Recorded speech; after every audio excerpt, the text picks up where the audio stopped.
भक्तों, अगर आप सुबह उठते ही दो विशेष शब्दों का उच्चारण करें, तो यह आपके जीवन में इतना सकारात्मक बदलाव लाता है कि आपकी हर मनोकामना पूरी होने लगती है और आपकी सोई हुई किस्मत जाग जाती है और आपका हर कार्य सफल होने लगता है।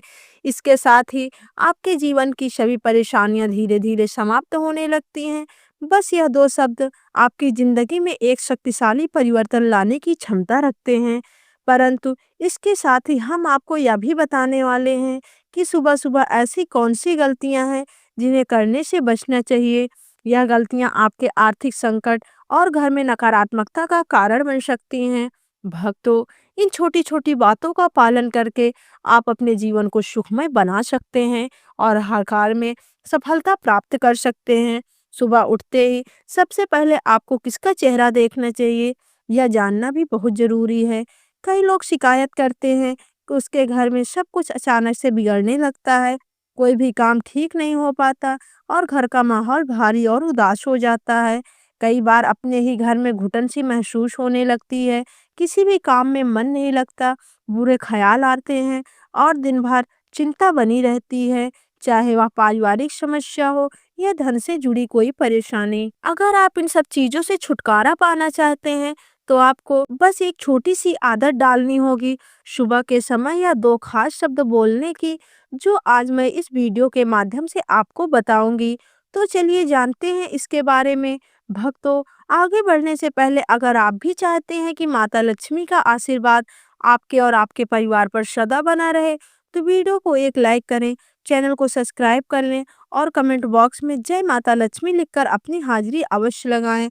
भक्तों, वैसे तो हमारे भोलेनाथ बड़े ही भोले हैं, उन्हें खुश करने के लिए किसी भी भारी भरकम पूजा पाठ की ज़रूरत नहीं है। बस सच्चे मन से उनका नाम लो, थोड़ा जल अर्पित करो और देखो कैसे वह अपनी कृपा बरसाते हैं। लेकिन दोस्तों, आज मैं आपको एक ऐसा आसान सा उपाय बताने जा रही हूँ, जिसे अगर आप रोज़ सुबह उठते ही कर लें तो आपकी हर इच्छा पूरी हो सकती है। सुबह उठते ही बस 2 शब्द बोलने हैं। हाँ, सिर्फ 2 शब्द और भोलेनाथ इतने प्रसन्न हो जाएँगे कि आपको बिना किसी पूजा-पाठ के ऐसा फल मिलेगा, जिसकी आपने कभी कल्पना भी नहीं की होगी। भोलेनाथ और माता पार्वती अपने भक्तों से बहुत प्यार करते हैं। अगर इसमें से किसी एक को भी आप खुश कर लेते हैं, तो समझो आपके जीवन की सारी परेशानियाँ दूर होने वाली हैं। बस यह उपाय इतना आसान है, किसी कोई भी कर सकता है, चाहे आप विद्यार्थी हों, छोटे बच्चे हों या फिर घर की महिलाएं। इससे न सिर्फ पढ़ाई में मन लगेगा, बल्कि बुद्धि भी तेज होगी और मानसिक विकास भी होगा। बच्चों को यह जरूर करना चाहिए और महिलाएं भी इसे अपनाएं, खासकर जो नई नई दुल्हनें हैं, उनके लिए तो यह उपाय बहुत ही फलदायक है। इससे उन्हें भाग्यशाली संतान की प्राप्ति होगी और पूरा घर खुशहाल रहेगा। वैवाहिक जीवन में मिठास बनी रहेगी और ऐसा सुख मिलेगा जो शायद आपने कभी सोचा नहीं होगा। सबसे पहले बात यह है कि इस उपाय के लिए आपको नहाने धोने की भी ज़रूरत नहीं है, न साफ कपड़े पहनने की टेंशन, न किसी खास विधि की ज़रूरत। बस सुबह उठते ही आँख खुलते ही यह 2 शब्द बोल दीजिए और फिर देखिए कमाल। अब आप सोच रहे होंगे कि वह 2 शब्द क्या हैं? बस थोड़ी ही देर जुड़े रहिए हमारे साथ। अगले ही पल आपको बताएंगे वह चमत्कारी 2 शब्द जो आपकी ज़िंदगी बदल सकते हैं। भक्तों, जीवन में सुख समृद्धि और सफलता की कामना हर कोई करता है और इसके लिए अगर कोई सरल उपाय हो तो उसे अपनाने में क्या बुराई है। यही एक ऐसा उपाय है जिसे कोई भी कर सकता है, चाहे बड़े बुजुर्ग हों तो अच्छे स्वास्थ्य और लंबी उम्र की कामना करते हों, या व्यापारी हों अपने व्यापार में तरक्की चाहते हों, या फिर कोई भी व्यक्ति हो जब अपने जीवन में बेहतर बनाना चाहता हो, तो अपनी इच्छाओं की पूर्ति के लिए प्रयासरत हो। सुबह उठते ही बस 2 शब्द बोल देने भर से भोलेनाथ की कृपा प्राप्त हो जाती है। भगवान शिव का आशीर्वाद ऐसा है कि वह अपने भक्तों पर कभी कृपा करने में देर नहीं करते। बस मन श्रद्धा होना चाहिए और शुरुआत करनी चाहिए सही तरीके से। जैसे ही आँख खुलती है, सबसे पहले भगवान का स्मरण करें, अपने दोनों हाथ जोड़कर प्रभु को प्रणाम करें और श्रद्धा से बोले ओम जू सा। यह शब्द सुनने में छोटा है, लेकिन इसके प्रभाव बड़े चमत्कारी हैं। यह लघु महामृत्युंजय मंत्र है, जो ऐसा माना जाता है इससे जाप से हमारी कुंडली में मौजूद तमाम दोष कम हो जाते हैं, रुके हुए काम बनने लगते हैं और दिन भर का समय सुविधा से भर जाता है। कहते हैं ना, सुबह की शुरुआत जैसी होती है वैसे ही पूरा दिन गुजरता है। तो अगर सुबह आपके मन में सकारात्मक ऊर्जा महसूस हो तो समझ लीजिए ईश्वर ने आपको एक अच्छा दिन सौंप दिया है। लेकिन अक्सर हम सुबह-सुबह कुछ ऐसी छोटी-छोटी गलतियां कर बैठते हैं जिनका हमें अंदाजा भी नहीं होता और उन्हीं के कारण हमारे पूरे दिन पर नकारात्मकता छा जाती है। यही नहीं, माँ लक्ष्मी की इन बातों से आप प्रसन्न हो सकती हैं और जब लक्ष्मी की कृपा साथ ना हो तो जीवन में सुख शांति का ठहराव आना स्वाभाविक है। इसीलिए अगर आप चाहते हैं कि आपके जीवन में हमेशा बरकत बनी रहे, माता लक्ष्मी का आशीर्वाद आप पर बना रहे, भोलेनाथ की अनंत कृपा रहे हर दिन आपके साथ, भोलेनाथ की अनंत कृपा हर दिन आपके साथ हो, तो इस छोटी-छोटी गलतियों से बचें और सुबह के इस पावन क्षणों को पूरी श्रद्धा के साथ जिएं। भगवान के नाम लें, ओम झूठा का जाप करें और अपने दिन को एक सुंदर, शुभ और सफल शुरुआत दें। यही आदत आपके जीवन को बदल सकती है। भक्तों, अक्सर होता यह है कि सुबह जैसे ही हमारी आँख खुलती है, हम सबसे पहले आईना देख लेते हैं। लेकिन क्या आप जानते हैं कि वास्तुशास्त्र के अनुसार ऐसा करना हमारे लिए ठीक नहीं माना जाता? दरअसल जब हम नींद से उठते हैं, तो हमारे शरीर में थोड़ी नकारात्मक ऊर्जा बनी रहती है, जो हमारे चेहरे पर भी झलकती है और ऐसे में अगर हम सीधे आईने देखते हैं, तो वह नकारात्मक ऊर्जा हमारी ही आँखों के ज़रिए वापस हमारे अंदर जा सकती है, जिससे दिन की शुरुआत उलझनों से भरी हो सकती है। इससे बचने के लिए सबसे अच्छा उपाय यही है कि आईना देखने से पहले अपना चेहरा अच्छे से धो लें। जब आप चेहरा धोते हैं, तो नकारात्मक ऊर्जा भी धुल जाती है और दिन की शुरुआत ताजगी और सकारात्मकता से होती है। अब सवाल आता है कि सुबह-सुबह सबसे पहले हमें क्या देखना चाहिए? इसका सबसे अच्छा जवाब है अपने इष्ट देव के दर्शन। सुबह उठते ही जब हम भगवान को देखते हैं, तो हमारा मन शांत होता है और दिन भर के लिए एक सकारात्मक ऊर्जा मिलती है। अगर भगवान की मूर्ति अपने पास नहीं है, तो आप अपने माता-पिता के दर्शन भी कर सकते हैं। उन्हें धरती पर भगवान का रूप माना गया है। उनके दर्शन करने से भी दिन भर मन में खुशी और ऊर्जा बनी रहती है। हमारे घरों में एक बहुत ही सुंदर परंपरा है, जिसे हमें फिर से अपनाना चाहिए। वह है सुबह उठते ही अपनी हथेलियों को देखने की। हमारे शास्त्र में बताया गया है कि सुबह आँख खुलते ही हमें अपनी हथेलियों को देखकर एक विशेष श्लोक बोलना चाहिए। कराग्रे वस्ते कर लक्ष्मी कर मूले तू गोविंदा प्रभाते कर दर्शनम। फिर से एक बार सुन लीजिए। कराग्रे वस्ते लक्ष्मी कर सरस्वती कर मूले तू गोविंदा प्रभाती कर दर्शनम। इसका अर्थ है हमारी हथेलियों के अग्रभाग में माँ लक्ष्मी का वास होता है, जो हमें धन समृद्धि देती हैं। मध्य भाग में माँ सरस्वती, जो ज्ञान और विद्या की देवी हैं, और हथेली के मूल भाग में भगवान विष्णु का निवास होता है, जो इस संसार के पालन करता है। सुबह सुबह जब आप अपनी हथेलियों को देखते हैं और इस मंत्र का जाप करते हैं, तो आप न सिर्फ ईश्वर का स्मरण करते हैं, बल्कि पूरे दिन के लिए सकारात्मक ऊर्जा भी प्राप्त करते हैं। यह एक छोटा सा उपाय न केवल एक अच्छी आदत है, बल्कि ईश्वर के प्रति अपनी कृतज्ञता भी दर्शाता है। इससे आपका पूरा दिन शुभ और ऊर्जा से भरा रहेगा। इसीलिए भक्तों, सुबह की शुरुआत थोड़ा ध्यान और श्रद्धा के साथ करें। जैसे ही आंखें खुले, भगवान का नाम लें, अपनी हथेलियों को देखें, मंत्र का जाप करें और फिर दिन के भाग दौड़ में कदम रखें। आप देखेंगे कि आपके जीवन में धीरे धीरे सुख शांति और सफलता अपने आप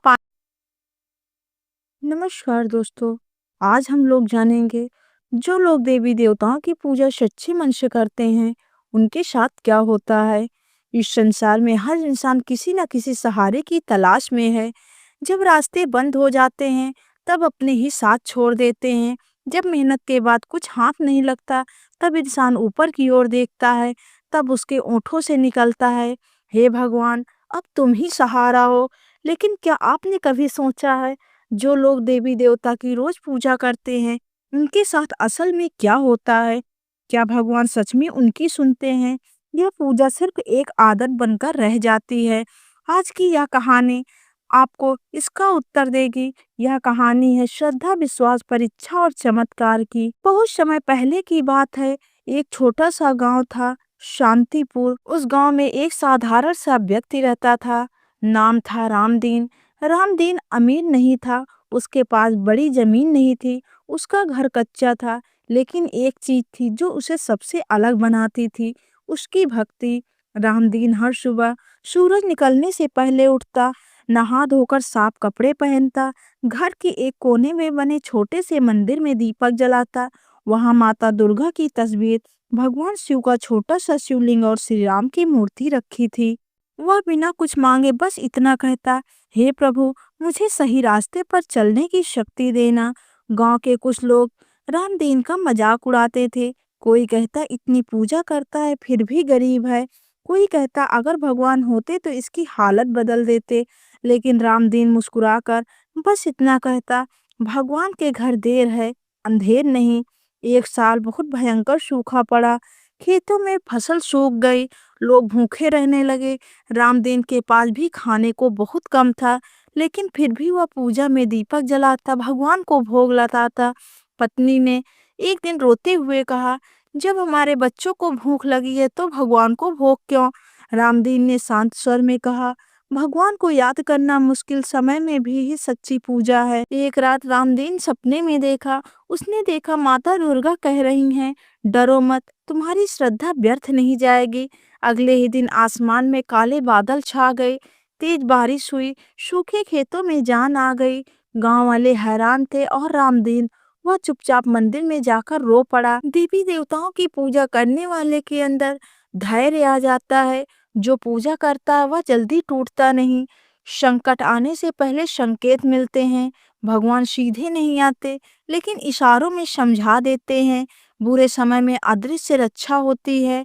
कई बार दुर्घटनाएं टल जाती हैं, बीमारी ठीक हो जाती है और इंसान समझ नहीं पाता कि ये सब कैसे हो रहा है।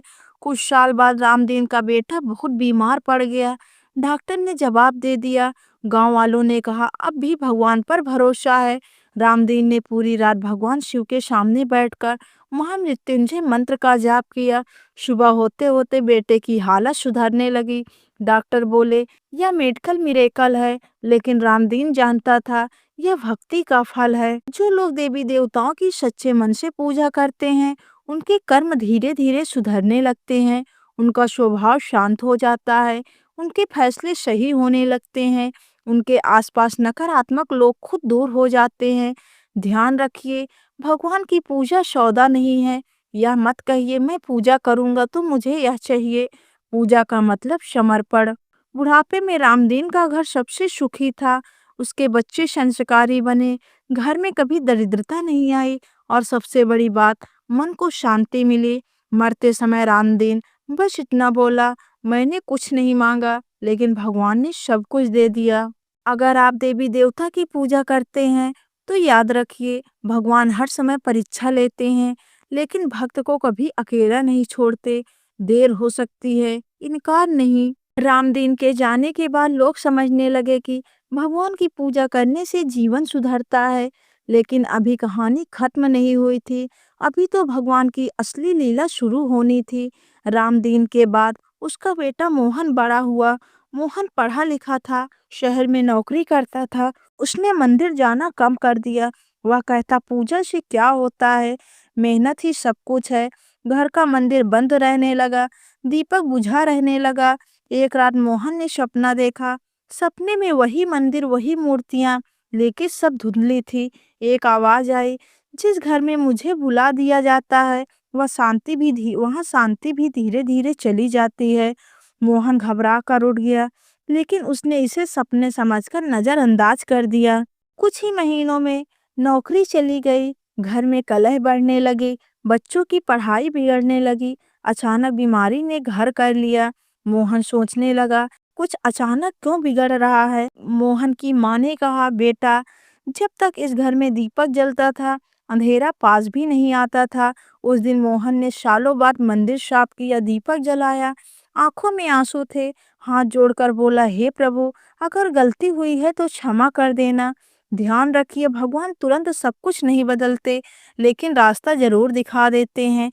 एक छोटी नौकरी मिली, बीमारी में सुधार हुआ, घर में शांति लौटी। मोहन समझ गया पूजा छोड़ने से भगवान नहीं छोड़ते, लेकिन जीवन की दिशा ज़रूर बदल जाती है। जो लोग देवी-देवता की पूजा करते हैं, उनके साथ अदृश्य शक्ति साथ चलती है। आप अकेले नहीं होते। बुरे कर्मों का प्रभाव कम होता है। पूजा पाप को जलाने का काम करती है। मन शांत रहता है और शांत मन सही निर्णय लेता है। घर में सकारात्मक ऊर्जा बनी रहती है। जहाँ भगवान का नाम होता है, वहाँ नकारात्मकता टिक नहीं पाती। गांव में एक व्यक्ति था शंकर। वह पूजा नहीं करता था, भगवान को गाली देता था। एक दिन उसने मजाक में कहा, अगर भगवान है तो सामने आकर दिखाएं। उसी रात उसके घर में अजीब घटनाएं होने लगी। डर, बेचैनी, नींद गायब। जब उसने डरकर मंदिर में माफी मांगी, तब जाकर शांति मिली। भगवान मौन रहते हैं, लेकिन अपमान सहन नहीं करते। सच्ची पूजा दिखावे की पूजा नहीं होती, डर की पूजा नहीं होती, विश्वास की पूजा होती है, नियम की पूजा होती है, धैर्य की पूजा होती है। अगर आप सुबह उठकर भगवान को याद करते हैं, संकट में भी आस्था नहीं छोड़ते, बिना शर्त भक्ति करते हैं, तो याद रखिए भगवान आपके साथ हैं। भले ही पूरी दुनिया खिलाफ हो, लेकिन भगवान आपका साथ कभी नहीं छोड़ेंगे। मोहन को अब समझ आ गया था कि पूजा छोड़ना गलती थी, लेकिन भगवान सिर्फ समझाना ही नहीं चाहते, वो पूरी तरह बदलना चाहते हैं। एक रात मोहन के जीवन की सबसे बड़ी भयानक रात आई। तेज आंधी, बिजली की गड़गड़ाहट और अचानक घर की लाइट चली गई। अंधेरे में बच्चे डरने लगे, पत्नी कांपने लगी। मोहन को लगा जैसे घर में कोई अदृश्य शक्ति घूम रही हो। उसी पल उसे पिता रामदीन की बात याद आ गई। जिस घर में नाम स्मरण होता हो, वहां कोई नकारात्मक शक्ति टिक ही नहीं सकती। मोहन ने कांपते हाथों से मोबाइल की रोशनी में मंदिर के सामने दीपक जलाया और पहली बार दिल से बोला, हे प्रभु, अगर आप सच में हैं तो आज मेरी लाज रख लेना। उसने जोर से ओम नमः शिवाय का जाप शुरू किया। धीरे धीरे घर का डर कम होने लगा। बच्चे की सांस सामान्य हो गई और तभी लाइट अपने आप आ गई। ध्यान से सुनिए, यह कोई संयोग नहीं था, यह उस व्यक्ति का अनुभव था जो पूजा से दूर चला गया था और फिर वापस लौट आया। भगवान ने उसे दिखा दिया, जब तुम मुझे याद करते हो तब मैं तुम्हारी ढाल बन जाता हूँ। जो लोग देवी देवता की पूजा करते हैं वे टूटते हैं, लेकिन बिखरते नहीं। वे गिरते हैं लेकिन उठ जाते हैं। उनके पास समाधान देर से आता है, लेकिन सही आता है। उसी गांव में एक विधवा महिला रहती थी, सीता देवी। उसके पास न पैसा था न सहारा, लेकिन एक चीज थी, हनुमान जी की शक्ति। वह रोज एक दिया जलाती और बस इतना कहती, हे बजरंग बली, मेरे बच्चों की रक्षा करना। एक दिन उस पर झूठा इल्जाम लग गया। गांव उसने बहिष्कार कर दिया। कोई साथ देने को तैयार नहीं। सीता देवी रोई, लेकिन मंदिर जाना नहीं छोड़ी। कुछ दिनों बाद सच अपने आप बाहर आ गया। जिन्होंने झूठ बोला था वे खुद फंस गए। पूरा गांव समझ गया, जिसे भगवान ने पकड़ लिया उसे दुनिया कुछ नहीं बिगाड़ सकती। पूजा करने वाला इंसान गुस्से पर काबू पाता है, गलत रास्ते पर जाने से रुकता है, दूसरों का बुरा नहीं सोचता, कर्मों का फल समझने लगता है। यही कारण है कि पूजा करने वाले का जीवन धीरे धीरे सुधरता है। ध्यान रखिए, भगवान की पूजा करने वाला हमेशा अमीर हो जरूरी नहीं, लेकिन वह कभी खाली मन का नहीं होता, वह कभी अकेला नहीं होता, वह कभी पूरी तरह हारा नहीं होता। जब सब रास्ते बंद हो जाएं और आंसू छिपाकर रोना पड़े, दिल से एक ही आवाज निकले, हे प्रभु, अब आप ही हो, तब भगवान सबसे पहले मन की पीड़ा हरते हैं, फिर हालात बदलते हैं। जो भगवान को याद करता है, भगवान उसे याद करते हैं। जो भूल जाता है, उसे जीवन याद दिला दिया जाता है। क्या आपने कभी महसूस किया है कि किसी घर में जाते ही मन शांत हो जाता है, बिना वजह दिल हल्का लगने लगता है? और कुछ घर ऐसे होते हैं जहाँ सब कुछ होने के बावजूद मन बेचैन रहता है। आज की कहानी बताएगी, जब किसी घर में सच्चे मन से पूजा शुरू होती है, तो अदृश्य रूप से क्या-क्या बदलने लगता है। यह बदलाव न एक दिन में दिखता है, न ही शोर मचाकर आता है, या धीरे-धीरे पूरे जीवन को बदल देता है। यह कहानी है बर्मा परिवार की। शहर का अच्छा इलाका, पक्का मकान, पैसा, गाड़ी सब कुछ था, लेकिन घर में रोज झगड़ा, बच्चों का मन पढ़ाई में नहीं लगता, पति-पत्नी में दूरी, रात को अजीब बेचैनी। घर में मंदिर तो था लेकिन दीपक नहीं जलता था। घर की सबसे बुजुर्ग दादी कहा करती थी, जिस घर में भगवान को समय नहीं मिलता वहाँ परेशानियों का पूरा समय मिल जाता है। लेकिन कोई सुनता नहीं था। एक ही साल में नौकरी चली गई, बच्चा बीमार रहने लगा, धन की हानि हो गई, रिश्तों में कड़वाहट हो गई। सब पूछते इतनी परेशानी एक साथ क्यों? एक दिन दादी ने कांपते हाथों से मंदिर साफ किया। पहली बार सालों बाद दीपक जला। दादी ने बस इतना कहा, हे प्रभु, अगर इस घर में कोई भूल हुई हो तो क्षमा कर देना। ध्यान दीजिए, बदलाव कभी अचानक नहीं आता। घर का माहौल बदलने लगा। जहाँ रोज चिल्लाहट होती थी वहाँ आवाजें धीमी हो गई। बातें झगड़ों में नहीं, समझ में बदलने लगी। पूजा घर की हवा तक को बदल दिया पूजा घर की हवा तक को बदल देती है। नकारात्मक ऊर्जा कम होने लगती है, डर कम हो गया, बेचैनी घट गई, रात की नींद सुधर गई, क्योंकि जहाँ दीपक जलता है वहाँ अंधकार टिक नहीं पाता। पूजा शुरू होते ही गुस्सा कम होने लगता है, धैर्य बढ़ता है, गलत बोलने से पहले मन रुक जाता है। यह कोई जादू नहीं, यह नाम स्मरण की शक्ति है। कुछ ही दिनों में मोहन की एक छोटी नौकरी का फोन आया। पैसा कम था लेकिन उम्मीद लौट आई। दादी मुस्कुराई, भगवान पहले मन संभालते हैं फिर हालात। घर में पूजा शुरू होने के बाद जल्दबाजी के फैसले रुकते हैं, सोच समझकर कदम उठते हैं, क्योंकि मन शांत होता है और शांत मन गलत रास्ता नहीं चुनता। ध्यान रखिए, बच्चों का गुस्सा कम होता है, मोबाइल से दूरी बढ़ी थी, पढ़ाई में मन लगने लगा, क्योंकि बच्चे शब्दों से नहीं वातावरण से सीखते हैं। पूजा शुरू होते ही परेशानियां खत्म नहीं होती, परीक्षा रुकती नहीं, लेकिन सहने की शक्ति बढ़ जाती है। टूटने से पहले संभल जाता है। कई बार दुर्घटना टल जाती है, बड़ा नुकसान बच जाता है और इंसान कहता है आज बाल बाल बच गए। यही है भगवान की अदृश्य कृपा।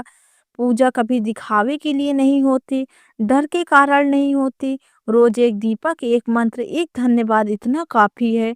जिस घर में भगवान को बुलाया जाता है वहाँ दुख मेहमान बनकर आते हैं और मेहमान हमेशा ठहरते नहीं। तो दोस्तों, अगर आज की यह वीडियो आपके दिल को छू गई हो तो वीडियो को लाइक कीजिए, चैनल को सब्सक्राइब करके अपने मित्र और परिवारजन के साथ साझा करें। वीडियो को अंत तक देखने के लिए आप सभी का दिल से धन्यवाद। जय श्री कृष्णा, राधे राधे। यह सब हमारे झाड़ू से जुड़े हुए शगुन और अपशगुन है। सूर्य से पहले घर में नियमित रूप से पोछा लगाने से आपके घर में माता लक्ष्मी का निवास होने लग जाता है। लेकिन पुराने समय की एक मान्यता ऐसी भी है कि गुरुवार के दिन घर में पोछा नहीं लगाना चाहिए। ऐसा करने से माता लक्ष्मी हमसे रुष्ट होकर चली जाती हैं। ये सभी दिनों में आप पोछा लगा सकते हैं, आज के जमाने में मुमकिन नहीं है।